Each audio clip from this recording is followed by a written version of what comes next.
Ce monsieur se fait élire avec très peu de voix. Il y a plein de gens qui disent de toute façon ça sert à rien qu'on aille voter. Donc il est légitime, nous disent les gens qui défendent cette logique-là, mais d'une certaine manière, il ne l'est pas légitime. On voit bien qu'il n'y a pas une légitimité, il n'y a pas eu d'enthousiasme. On devrait même imaginer que en deçà d'un certain chiffre de participation, eh bien l'élection n'est pas pensable, n'est pas possible, n'est pas susceptible d'être validée. Donc il est chef de l'État. Bon, j'ai dit tout à l'heure qu'effectivement il n'y avait plus d'État et qu'on ne pouvait pas être le chef d'un État qui n'existe pas. Mais en plus de ça, il n'est pas chef. C'est-à-dire le chef, c'est celui qui tranche, c'est pas celui qui se cache. Il se cache derrière son Premier ministre, il se cache derrière des ministres, il se cache derrière des scientifiques. Et vous aurez pu constater que toutes les erreurs qu'il a pu commettre depuis le début sont des erreurs qui ont été dues au fait que les autres avaient commis des erreurs. Emmanuel Macron ne se trompe jamais. Il était à la Pitié-Salpêtrière il y a quelques jours. Et oui, il s'est fait accueillir d'une manière assez vive. Je trouve ça plutôt sympathique, hein. Je veux dire, ça aurait pu être pire. Mais voilà un personnage qui nous Pourtant, dit... il promettait des médailles, hein.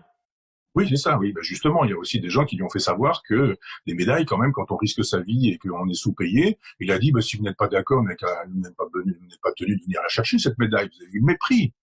Le mépris, un chef de l'État ne s'adresse pas de cette manière-là à quelqu'un qui porte, non pas une parole personnelle, mais c'est une parole générale. On sent bien que les gens disent, mais à quoi ça va nous servir? Les gens qui auront survécu auront une médaille, et alors? Non, j'ai simplement vu un chef de l'État qui ne sait pas trancher. C'est l'homme du en même temps. C'est en même temps, je dis qu'il faut laisser les frontières ouvertes parce que le virus ignore les frontières, mais en même temps, le virus il n'ignore pas les frontières de Schengen. Puis après, il n'ignore pas non plus les frontières des départements. C'est quand même drôle ça. Il n'y a pas de frontières, il reconnaît pas les frontières, mais il y a des départements verts puis des départements rouges.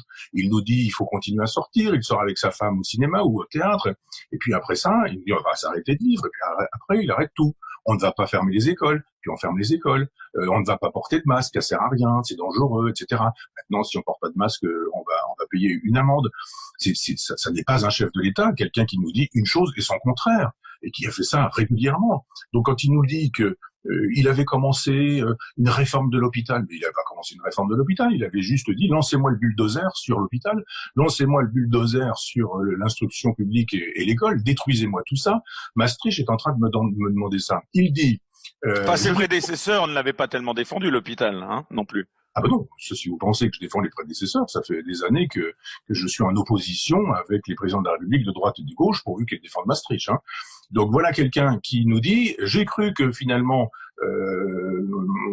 j'avais été crédible sur ma proposition. Erreur de stratégie, nous dit-il.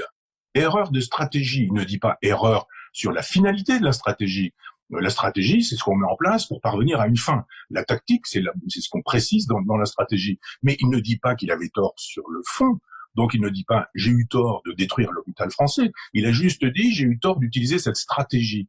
Donc que dit la presse? Mea culpa du président Macron. Mais il n'y a pas de mea culpa du président Macron.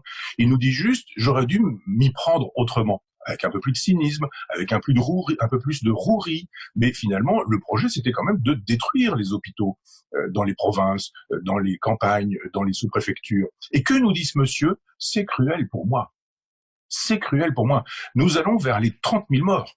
30 000 familles ont donc perdu des proches qu'ils n'ont pas pu enterrer. On a mis des cercueils dans des chambres froides à Rungis.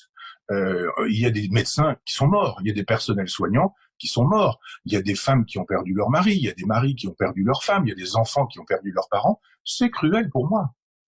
Donc ce que je découvre, c'est qu'effectivement, il n'a pas les épaules taillées pour être président de la République, pour être chef de l'État, mais ça je ne le découvre pas. C'est-à-dire, je le découvre à cette occasion que ça continue, mais je me dis, il n'est pas normal que dans cet État effondré, un individu nous dise « Ah, c'est cruel !» Pas du tout, la France va mal, pas du tout, les petits artisans, les petits commerçants vont mettre la clé sous le paillasson, et quand il va falloir faire les bilans, on va avoir un nombre de faillites considérable.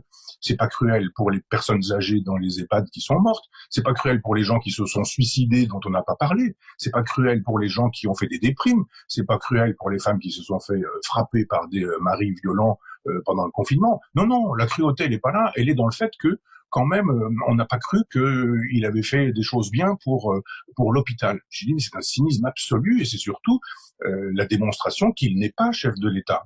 Voilà quelqu'un qui croit qu'être chef de l'État, ça donne des droits, alors que, je le répète, ça donne des devoirs, notamment le devoir de protéger son peuple.